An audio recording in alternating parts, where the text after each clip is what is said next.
I learned how to knit in 3rd grade because it was like a really big fad at our school. Like all the genders were doing it. You could walk up to anybody at recess and say, hey, what you knitting? And everyone would just be like working on their little projects.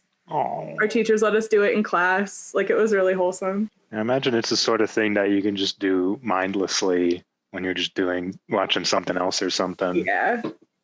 My kind of excuse is like I can watch a lot of TV, but only if I'm like knitting. Mm-hmm. So it feels like I'm actually also making something. Mm-hmm. I did 3 sweaters over quarantine so far. A couple hats. I'm working on my first pair of socks. That's been kind of challenging. But I'm in the home stretch on the first one, and then the second one will go a lot faster.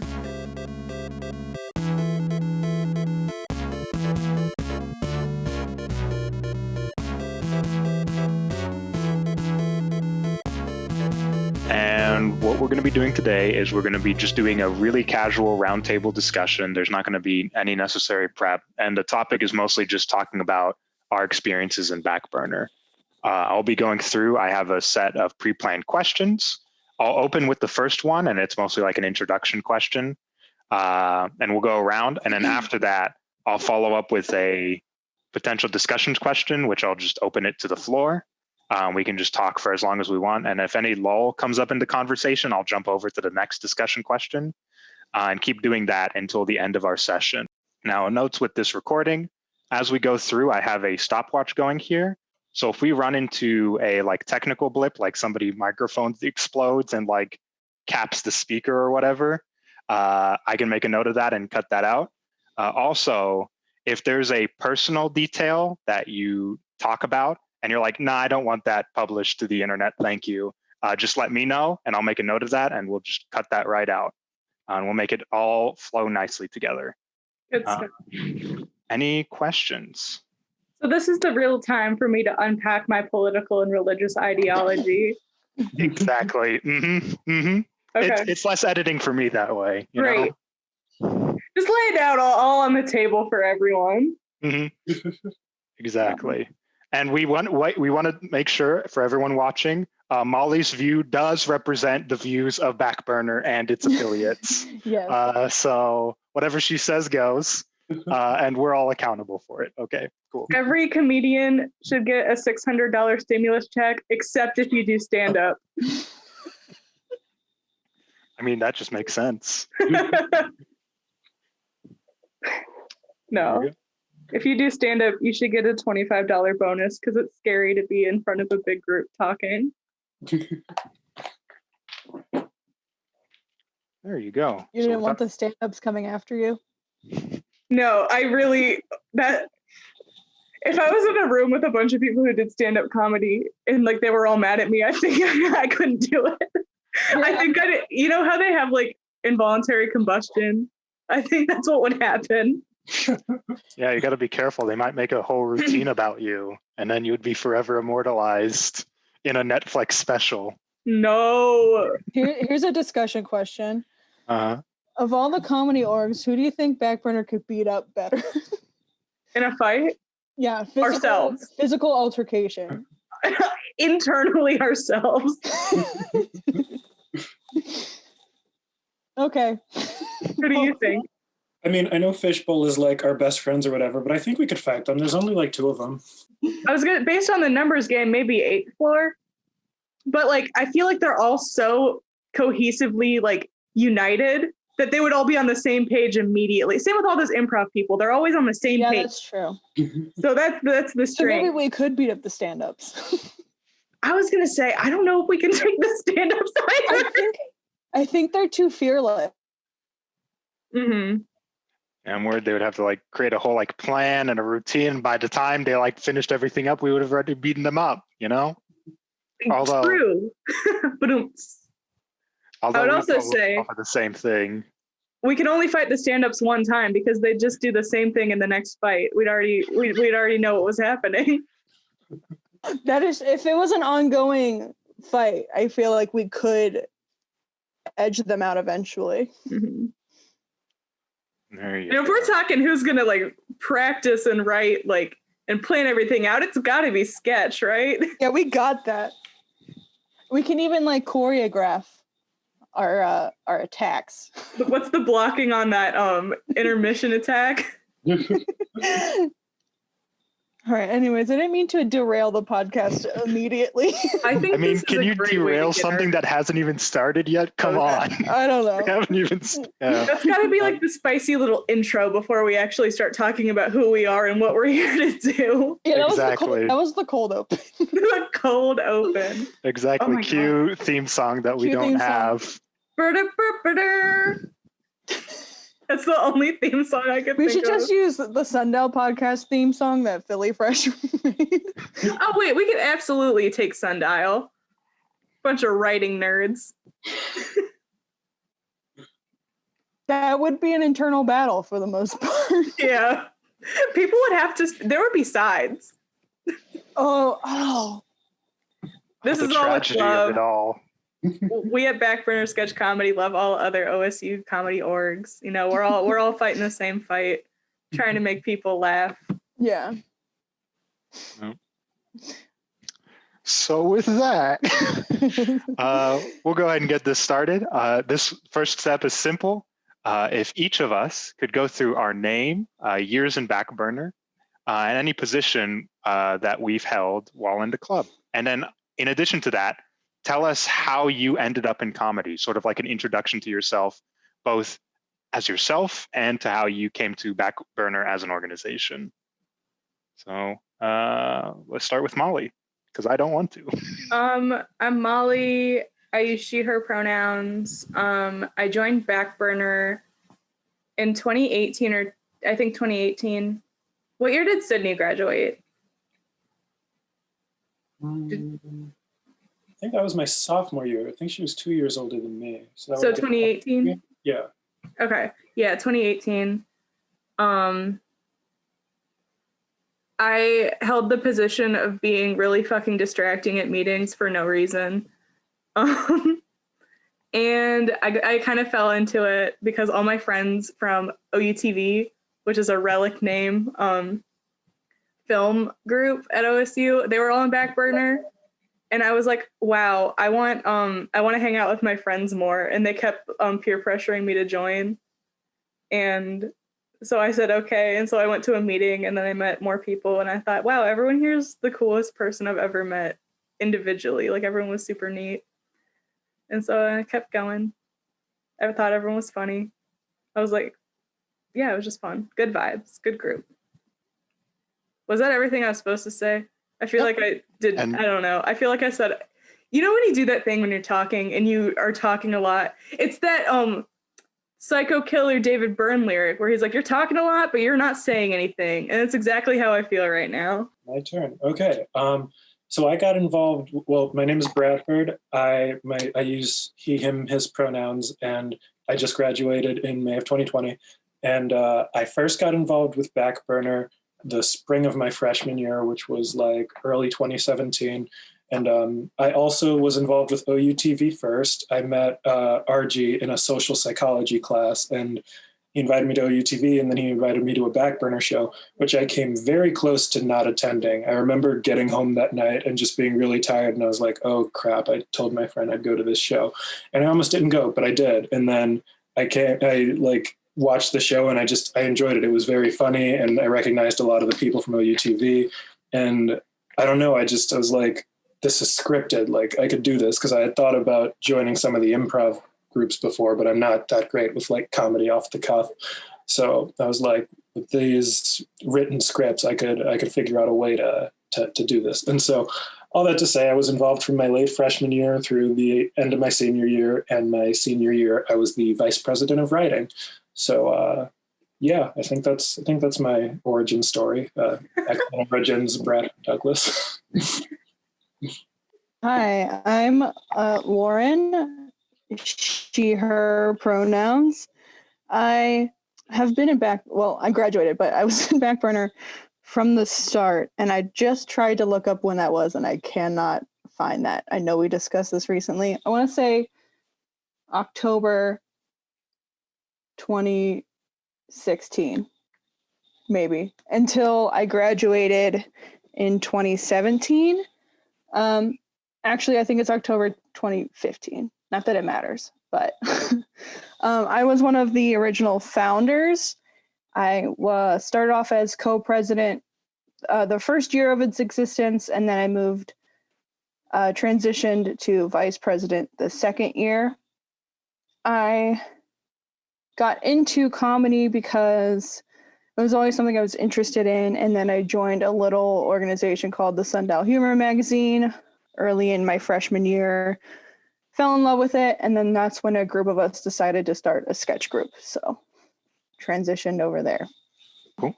Did I hit all the questions? I got booted from the Zoom when Molly was talking, so I didn't know.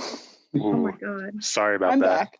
It's fine. No, it was my connection. You're good. You missed me at my absolute most medium. It was fine. It wasn't like anything good or bad. Not your most medium. Yeah, I know. When am I going to be that like average again? Probably for the rest of the hour. Wait, can I say, let's popcorn over to Yan? You just did. Wow. Thanks, Molly. You're welcome. Hi, folks. My name is Yan. I've spent, he, him, his pronouns. I spent a few years in Backburner. I think 2, maybe 3. I don't count well. Never held any official position. I just sort of chilled with the e-board for a bit, acting as sort of like a technical consultant. And what I mean by that is both in terms of props and lighting, as well as computer software for daily administration stuff. The way I got involved was I just knew Adam Goki through a academic program that we were in together. And he invited me over to a show. And I still vividly remember coming back from an event I had to run for another club and just being exhausted from that and taking the bus home to the Ohio Union because the event was being hosted at the Columbus Art Museum. And it was a fun night because that was the night in, I want to say 2017 or 2018 when we had that big snowstorm come onto campus. So the bus driver's just chugging along and we're dealing with traffic and it's just not a fun time. And it was just a refreshing experience just to sit in on a show. I didn't even participate in it for the longest time at Backburner. I just came to a bunch of their shows pretty consistently. And I found it was just a chill time that I got to spend there every time. It was probably the one rare opportunity I got to spend just closing my laptop and just not worrying about schoolwork for a little bit. And I just really appreciated that as a culture. So I just slowly just started coming to meetings and I used my expertise in technology to help out with props and technical aspects. Never got involved directly in the shows, and that's just the way I am. I do not like being the center of attention. I know performance folks like Backburner love the stage. I'm definitely the opposite, which is why I appreciated it so much that Backburner nonetheless took me in because it was a really cool opportunity to spend time with folks and just work on stuff that wasn't related to making unproductive software for a company forever and like worrying about minutia that doesn't matter. Just spending time having a good time by entertaining folks. And I don't remain too involved other than this technical aspect, but still like to stay involved the way I can. That was rambly, but we'll roll with it. So with our introductions, we'll just go through down memory lane with our first question. What is the most memorable goof and or mistake, they might be one and the same, of a performance that you've been a part of?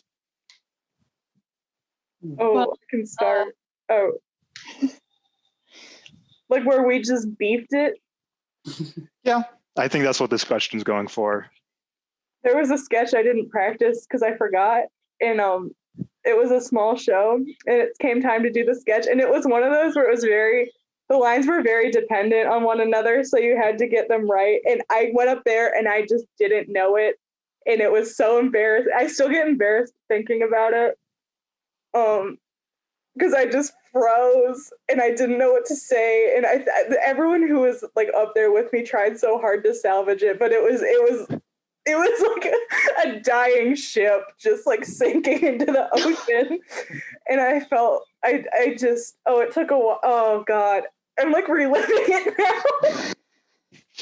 And every sketch for at least the next every show after that, I was like, it's gonna happen. Like, I had never been super like worried about that until it happened, and then now every show I did after that, I was like, oh no, you don't know your lines. You're gonna beef it. You're gonna beef it real bad.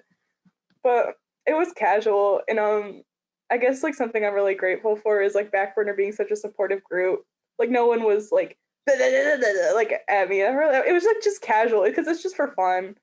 So no one was like, I was worried everyone was gonna be mad at me, and like no one was mad. But yeah, I still get really embarrassed about it. Oh, the sketch was called Tracy's Tips, I believe. I was just about to ask which one it was. I'll never forget. That's gonna be the last thing I remember before I die. Tracy's Tips. That was the one where you were all doing like the Brooklyn accents, right? Yeah. Okay, got you. I think I also didn't do my accent was also pretty bad. It was just a train wreck. I said, how can we get everything in the trolley problem wrong? I was known for breaking quite a lot, but a couple stories come to mind that were very funny. One is on video. It was our senior show, and we were doing a sketch that involved breathing in helium before, and it was me and my co-president / president James Wagner, who he kept popping the balloon instead of, because we were just using scissors to cut a little bit and then breathe it in, and he kept popping it, and we were really glad that we ordered like 12 balloons, even though we really thought we only needed 3, but he ended up popping like almost all of them, and it was very funny. That's on video. The other one was actually Backburner's very first performance. It wasn't a mistake, but rather something we did not think through. We did a sketch, and it was actually the very first Comedy Network show. Where every comedy organization all did a one collective show, and it was the first time we did that, and it just happened to be Backburner's first performance.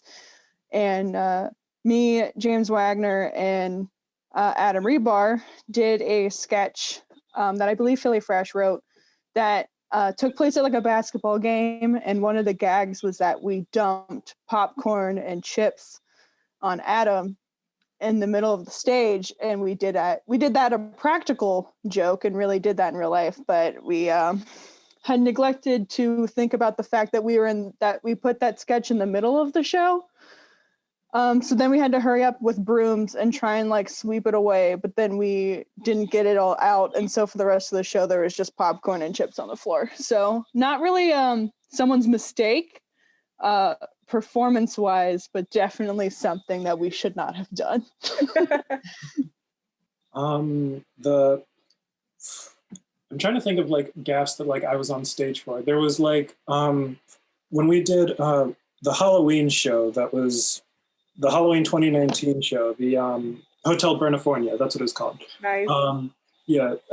So for the 4th sketch, I played this like, well, for all 4 of the theme sketches, I played this like emotionally haunted priest character who like has a dark past that is only ever alluded to. And, at the very end, when like the grand plot twist is revealed, his closing line is "Here we go again," and then the lights are supposed to go out.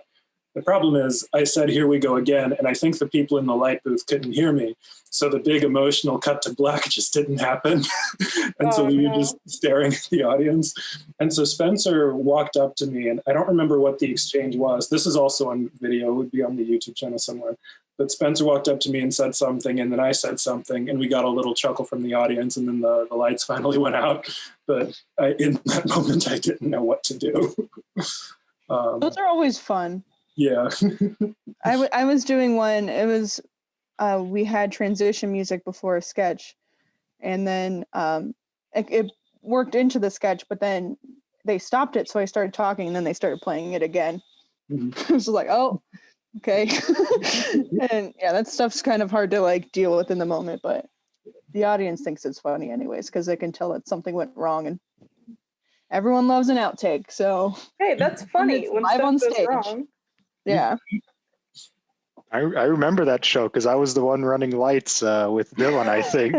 And I remember, I think I remember what happened. Maybe this is revisionist history, but I think what happened was the issue is that this light room isn't a soundproof like room. There's like a window there, and you can leave the window open. But if you do, there's a lot of loud audio equipment and computers there that will distract folks. So we left it closed. And I'm standing on the other side of the room, which has an open window. And I'm going over there. It's like, did he say the line? Did he say the line? And I like didn't hear him. By the time I figured out that Bradford had said the line, I'm like waving over to Dylan with both my hands over. I forgot I'm not running video, but whatever. You can just imagine me like hand signaling to him. It's like, cut the lights, cut the lights. And we got it eventually. It What I'm happens. doing is I should have projected. I am so sorry, Jan. I mean, we're again all the way in the back, and then like there's just loud audio equipment anyway. And I am a 80-year-old man stuck in a 20-year-old man's body, so it's hard for me to hear sometimes. As a technical dude, I've had a lot of goofs and mishaps, even though I've never performed. But one of my favorite ones was at we did a little mini charity show for Habitat for Humanity. And that was a show that went a way that I was not expecting at all.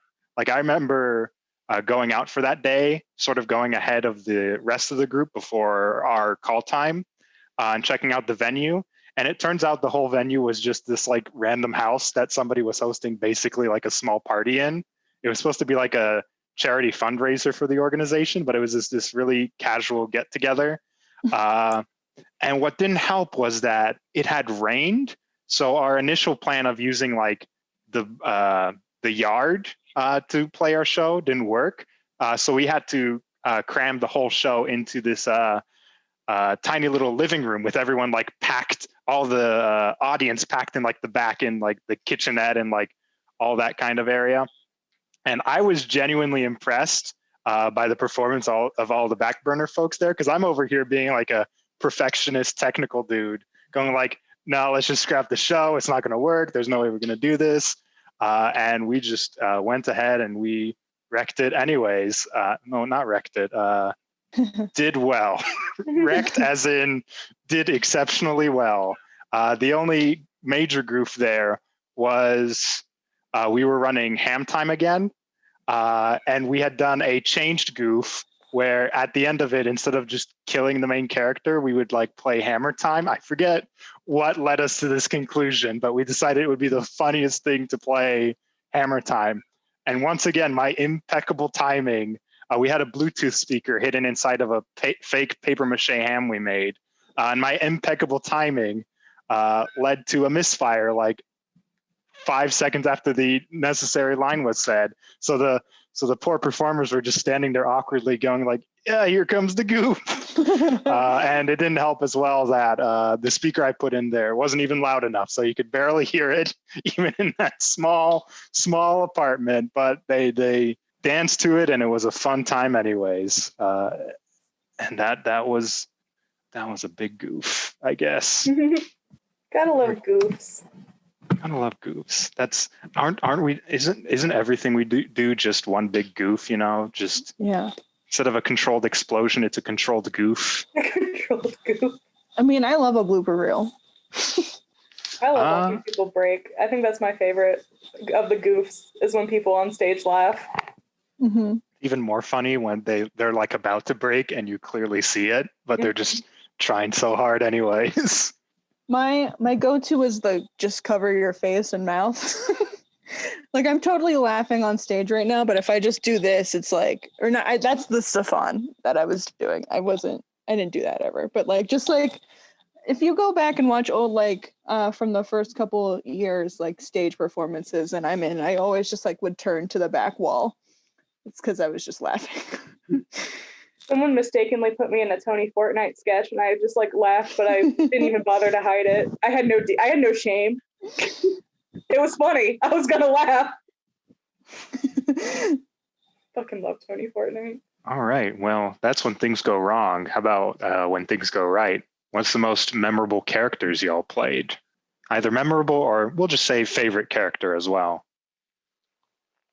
I didn't play a whole lot of characters. I was kind of the straight man, I think, in a lot of different sketches, and I didn't really repeat characters too much. But I this was again in a OSU Comedy Network show, but I got to play Mrs. Pepper from Blue's Clues in a just downright fantastic sketch written by Philly Fresh again. And that was one I begged to play because it was just so well written. And so yeah, I had to like learn a really bad French accent for that one, and that was fun. My favorite, I also got to do an accent, was for the, we did a Clue-themed Halloween show where I was a drunk reverend, like nun character with a transatlantic accent. And I was doing it for like weeks before and weeks after that show. Just talking like this and saying whatever I wanted. And I'm on a podcast and I can do what I please. Hey, what do you say? So it was so fun, and I love doing that voice. So it was a good bit. Can we do favorite character that we didn't get to play? Sure, go for it. My favorite character of all fucking time is Eli Gardner as Tony Fortnite, and I'll say it right here, and I'll say it again, and I'll say it until I die. I played Fortnite once in my life. Like, I didn't get it. I didn't get all the jokes, but it didn't matter. Fortnite. Tony fucking Fortnite. There's something about it that just like really tickled. It just hit right, you know? I don't know how to explain it, but something about that combination was so funny to me. And it was funny every single time. Like it got like just incrementally more funny every time he'd do like a little voice. Like this mobster who plays Fortnite in the 5th grade. The fuck did you just say to me? It was just he got that squeak, and like it was just so good. There's every once in a while there's a character that someone plays that no one else could play that character, and it would not be the same. And I think Tony Fortnite is one of them. It has to be Eli.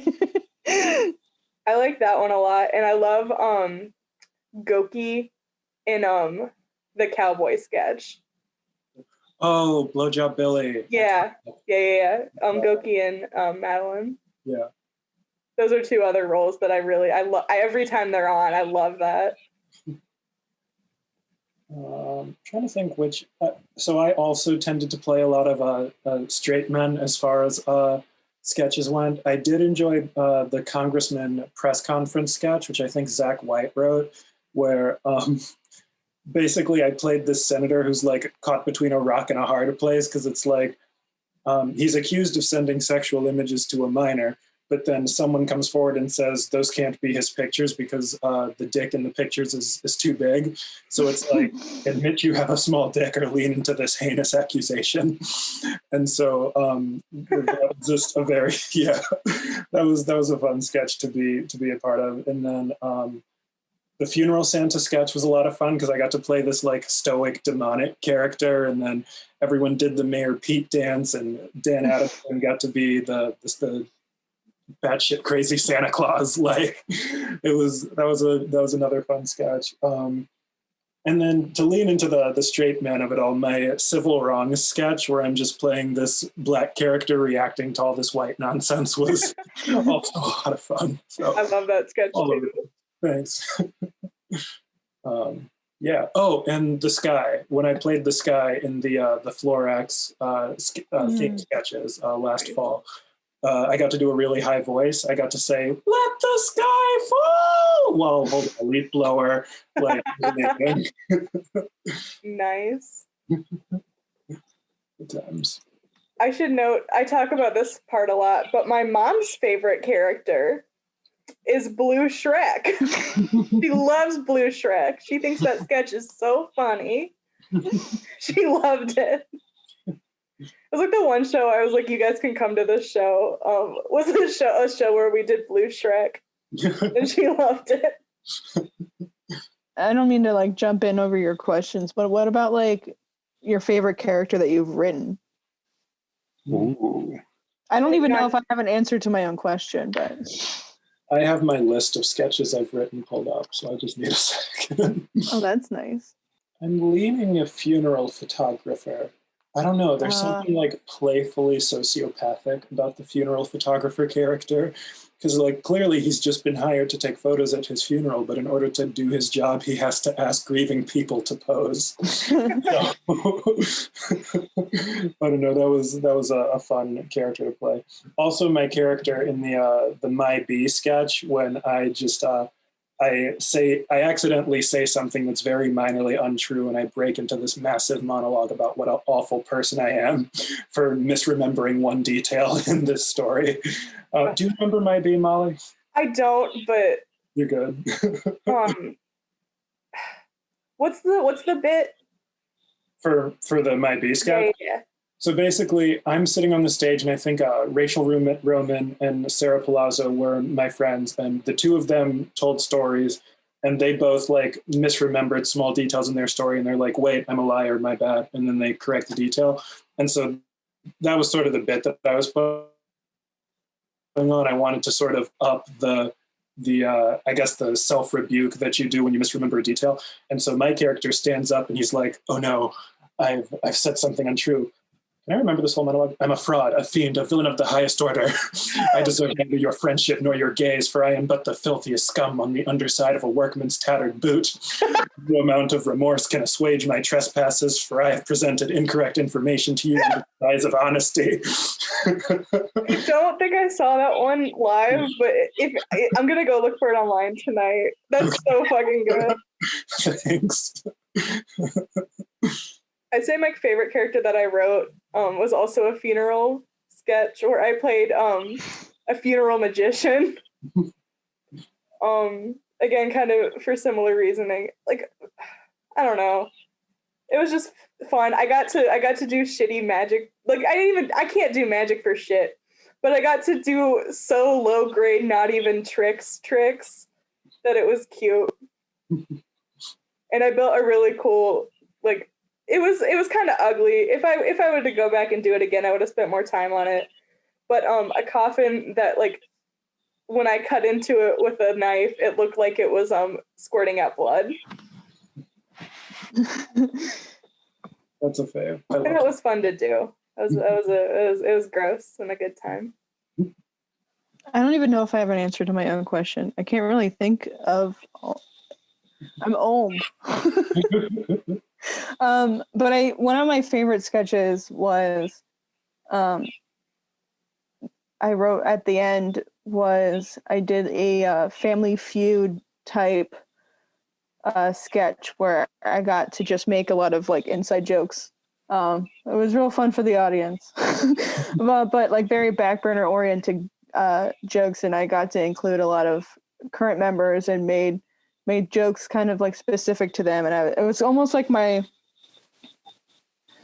kind of like a love letter back to my years in Backburner. So but that was me playing the host of Family Feud, which of course is a lifelong dream of mine. So that's my favorite character I've written is just me playing a Steve Harvey type, but not Steve Harvey because that would be problematic. I'm so badly want to cut in like snippets of the sketches we're talking about, like especially Blue Shrek, like just pop an image of Blue Shrek on there so people know the heck what we're talking about. But you know what? I'm just going to leave it as an archaeology exercise for folks. If they're curious, can look through our YouTube channel and just find these crazy sketches we're talking about. Speaking of Shrek, what if Shrek was blue? I just was like scrolling through the YouTube and I remembered my favorite character I've ever written. I loved putting former social media chair Travis Falicki in sketches playing an asshole. I equate it very much to like an Adam Scott playing an asshole type character. It is the same level to me as funny. And I put him in a sketch that was called Tinder Game Show. And it was basically a game show where the host would read something that a guy said on Tinder and the contestants had to decode what it meant. And Travis just played this very misogynistic character and it was just hilarious. And that's the favorite character I've ever written, mostly due to his performance. Do y'all have so not just limiting it to sketch and characters, you have a favorite Backburner memory that y'all would like to share? I thought you were going to say member. Yes, pick your favorites right now. Oh. Remember, this will be published. I'm going to go with the very first show we did. Not including like, because we had done a couple where we would, it wasn't just our show, like we were part of a bigger show and we just did like a couple sketches here and there, but our first full sketch show where we did like an hour and a half of just us, that was absolutely my hands down favorite memory of Backburner, because it was kind of like all of our like year plus of hard work like paid off in that moment. It was in the round meeting room in the third floor of the union, and we actually had to like go ask the union for more chairs because that's how many people showed up. And there's like people on the floor, and then we eventually did have to start turning people away. And that will always just be like my favorite memory of, just because it just kind of proved like, I don't know, that we did it. We did something. And of course, there were still some sketches that we never like to talk about again and we shouldn't have done, as it always is. But just that moment of having that many people show up for our first performance was just like the best. I just think all the meetings too are my favorite thing. It was like the best night of the week was Tuesday nights, where everyone could just like be weird in a room together and like not stress. And it's the best part because everybody Backburner is a fucking weirdo. You're either like a secret weirdo or you're an outright weirdo. And if you're an outright weirdo all the time, you can go and be like weird and funny and awesome with your friends. And if you're a secret weirdo, you really get to like cut loose and be weird and fun and like silly with your friends. And being able to just be weird in a group full of supportive people where you're not getting like negatively judged or people aren't like kind of looking at you weird because you said something like strange or like offbeat or like that you thought was funny or you did something a little stupid. There's not a lot of places like that. Like you can't like really cut loose with like a lot of people. And Backburner is a group where everyone I feel like has that like support to like really be themselves and to really kind of explore their own kind of comedy and can just like try things out, and it's like a safe like place to do so.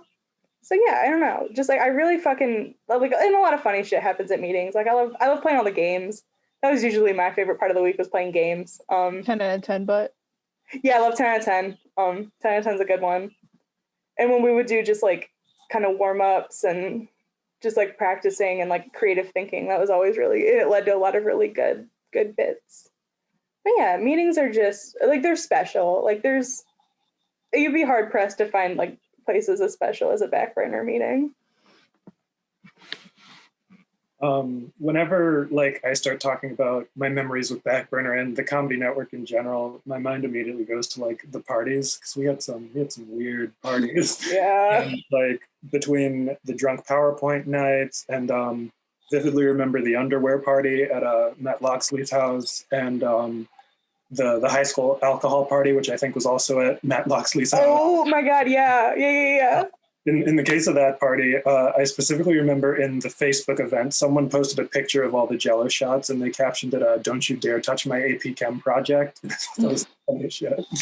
So good. That was a good party. And then I think the beginning of my junior year was when Matt Loxley hosted the lip sync tournament. which was also a pivotal moment in all of our lives. Yeah.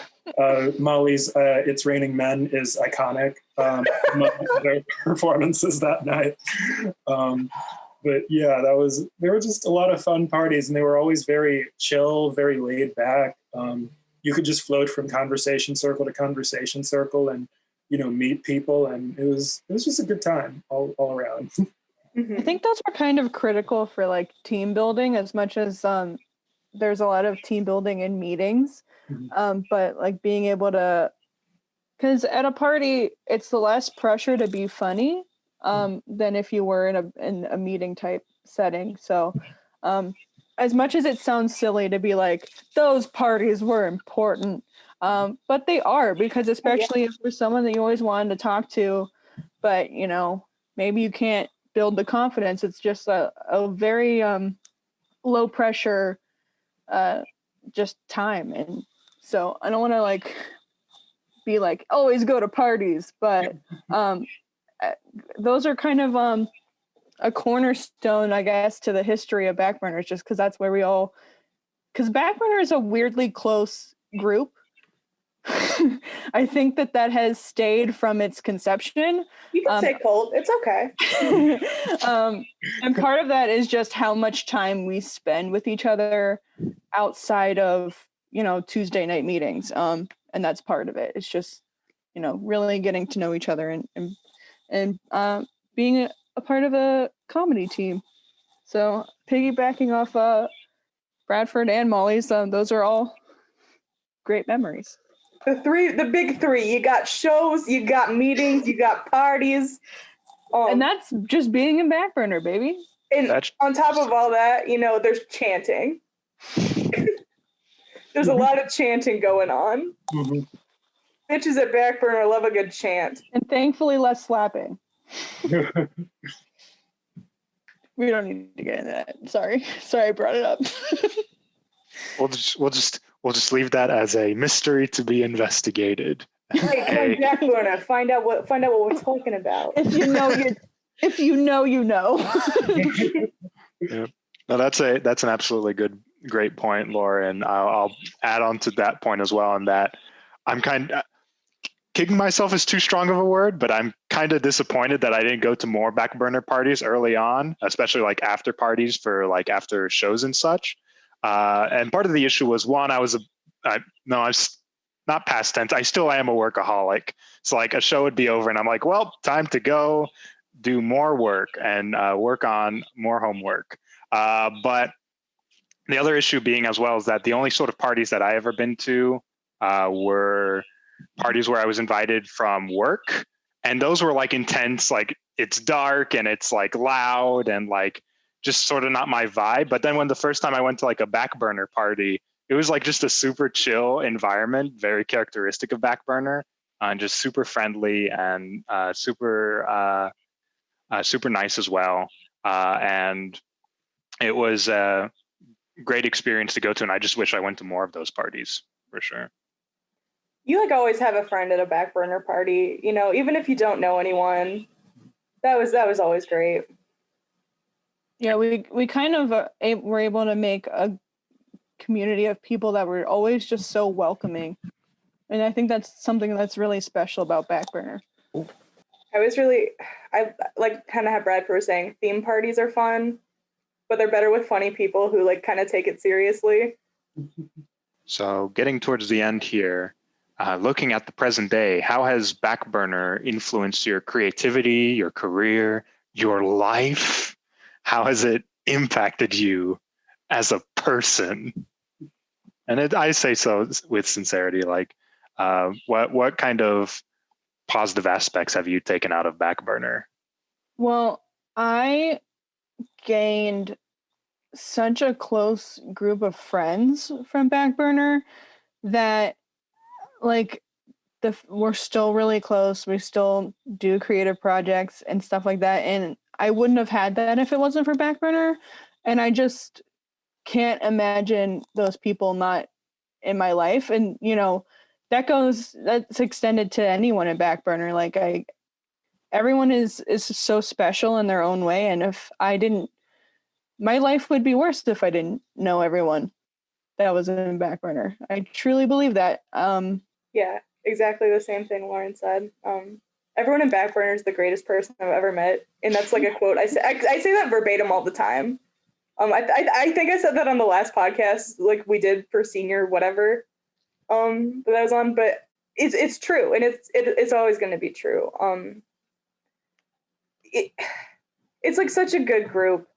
It really kind of gave me everything I had in college, like such a solid friend system, a support system. They're just, everyone's so fucking wonderful all the time. And yeah, just great fucking people, great friends. I'm so much more confident now than I would have been. I had no fucking confidence. Like I never in my life thought that I could like go up and perform ever. Oh, that was just like not, I was like, that's not my thing. I could never do that. Like that's scary. Like, and then I did it and I was like, wow, that was fun. I really liked that. So it's given me the confidence to be weird and like more genuinely true to myself and to realize that like cringe is fucking dead. Like be weird, be funny, you know, say what you want and like don't worry about like what people are gonna say, because like if you got friends and like the people who are in Backburner, you know, they're gonna support you. And if you got people who are kind of like hating on you or judging you or like saying, oh, you're so fucking weird, why would you do that? Like they're not the right people for you. You gotta surround yourself with like a loving, positive community, and that's like absolutely what Backburner is, and forever will be. Cool. Yeah, mine would probably be a combination of both of yours. I too met, you know, close friends that I expect to stay in touch with for a long time, and I too definitely felt a rise in confidence and comfort with both creating art and presenting the art to people. So that was fun, and I think I can confidently say Backburner kind of altered my career trajectory a little bit, because I knew that I was switching. I was a psych major my freshman year, and then I switched over to film. That's its own backstory. But It's good stuff. yeah, I knew that I wanted to do something with film. And as I found out that I wanted to be a writer, I originally thought I wanted to write like dramatic content. I don't know. When I was in high school, I was angsty, and so I wrote a lot of dark stuff in high school. So I figured I'd just keep going. But Backburner showed me my love of comedy. Like as I would write sketches, I found that I enjoyed writing jokes. I enjoyed making people laugh when I saw the audience's responses and stuff. And in classes and stuff, when I would try to write serious things, I would always find myself slipping little quips and like funny moments into the dialogue and stuff. So after I stopped fighting it and just sort of leaned into the comedy, now I've written like 3 comedy pilots, and I've gotten, you know, feedback on some of them. And I know now that I want to be a comedy writer, and I think that Backburner played a big role in that. So yeah, and on top of that, I'm planning to move to LA in a couple months with 2 people from Backburner, pending COVID and some other stuff. So it's exciting. Yeah, I'll throw in there that Molly, you absolutely like nailed it. The sort of stuff that I took out of Backburner as well, like the community and the welcoming atmosphere. One of the things I started out when I was starting out in university is I wanted to design games. And the only reason I moved away from that sort of area is I moved into cybersecurity, both because one, way more stable than video games as an industry, but 2, more importantly, is I figured it would have like a more return on mission where it was drive bigger impact and like, you know, fun is fun, but like being able to protect people's data felt like a much more valuable mission. But in that process, I don't regret that transition, but in that process, I sort of lost a lot of the things I appreciated from games, and Backburner sort of rekindled that, because I sort of joined later on towards my like junior and senior year coming back into it. And the way I always like to tell people is it like brought back an attitude of playfulness of everything I do, in that before I would take things way too seriously and I wouldn't take too many risks, but being able to join Backburner and just see such a welcoming environment of experimentation. And most importantly, like, I like how you said cringe is dead kind of stuff, where like, yeah, sometimes we mess up or we make a sketch that doesn't land, like a whole sketch that doesn't land from like start to finish. That's all right, because that's part of the creative process and part of trying things out. And that it's the same thing for me. Before Backburner, I could never see myself performing. I never did perform, but I don't know if y'all would believe me, but I was very tempted to perform in the senior show when coronavirus was not a thing. And I see I transitioned from a place of like, it would be impossible for me to perform to like, I could do that. Yeah, just for the fun of it. Sort of like being able to take more creative risks like that and just have fun with it. And that's what Backburner really brought to me. And Bradford already sort of touched on it, but for our final question for tonight, how are you guys now? What you doing? Where you heading? And how are things? I'm good. I'm almost done with my degree. I'm super excited about it, actually. I like really didn't think I'd graduate. So this is a really big accomplishment. So yeah, I'm gonna graduate in the spring, and then hopefully try and do some writing for film. I'd like to kind of start out, if anyone's looking for someone to do script coverage that happens to hear this and hasn't seen me as a total asshole this whole time, hit me up. My email is mollyfranceshaines@gmail.com. This is a plug. I love to read, so yeah, hit me with them scripts, boys. Yeah, that's like my ideal kind of like out of college goal. I don't know. I'm like working part-time. We're in a pandemic, which really sucks. I had to cancel my cough into someone's open mouth party again this week because like numbers are just getting way too high. So I'll go.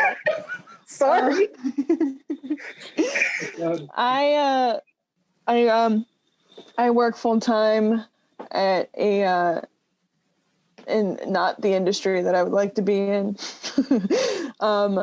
currently. However, on the side, we again, a group of us from Backburner, we went and made a full season of a online sketch show, which you can find on YouTube. It's called This Is Not a Show. Hopefully, we've continued to make short films and potentially more sketches later on down the road when it is safe to do that again. So yeah, we continue to do that. And then I was planning on moving similar to Bradford. I was wanting to move to either Chicago or LA, but a global pandemic kind of skewed those plans. So we will see if that ever happens. But yeah, still doing comedy in some way or another. Yeah, I guess I touched on everything earlier. Yeah, right now I'm just living at home. Goki and I work for his family's company, but we're both just waiting until it's safe to move to LA. Yeah, just, trying to set ourselves up for success down the line and working on creative projects and doing my thing. Yeah. I also love how y'all took the time to also do plugs as well. That's some hustle right there. I respect that. Me and Molly have a separate podcast, so we're used to just fitting in those plugs when we can. Honestly, I should have made room for plugs at the end. Wait, if I do screen share of my CV and resume, can we get like a close in on that? That was a joke. That was a bit, you guys. See, this is comedy. That wasn't for real. I would never really do that. Don't listen to her audio listeners. She has it pulled up right now. Wait, why does it say I worked at Chuck E. Cheese in like 2015? That's weird. I didn't put that on there. I don't have anything to promote, but just follow me on Instagram, bdouglas98 for my own vanity purposes. Nice. Wait, you want to plug that TikTok? Oh yeah, follow the TikTok. I haven't posted in like a week, but yeah. Bradford's a content creator. I'm like this close to being an influencer. It's not that big of a deal. Oh my God. Charlie D'Amelio. Actually, Charlie D'Amelio, who I only kind of understand who that is. My For You page, I see all those TikToks where it's like, did you hear about the Dixie and Charlie drama? And it's like my For You page, and it's some weird like swamp video. And that's like, I live in the ether. Love that. Are we actually doing plugs, or was that a bit? Yeah, I guess let's do plugs. That was my final question for today. And I guess we can do plugs and wrap up and put a nice little bow tie on the end of this. I don't have anything to plug in case anyone is curious. So my plugs are none. Nice. Love it. Clean and simple and efficient. No narcissism, self-peddling, whatever. It's not Over here narcissism with to care none. about your own work. I mean, if you produce something that you care about, like you'd want people to see it, you know? You're absolutely right. Something I care a lot about is my MySpace page. So you can find me on MySpace at myspace.com/x_mo11y mayhem_xx. That's pretty good. That fits much more my part-time boomer mentality. I'm hearing y'all talk about TikTok, and I'm having a moment like, hang on, wasn't that like banned? And obviously not, but like, I'm just having a boomer moment over here.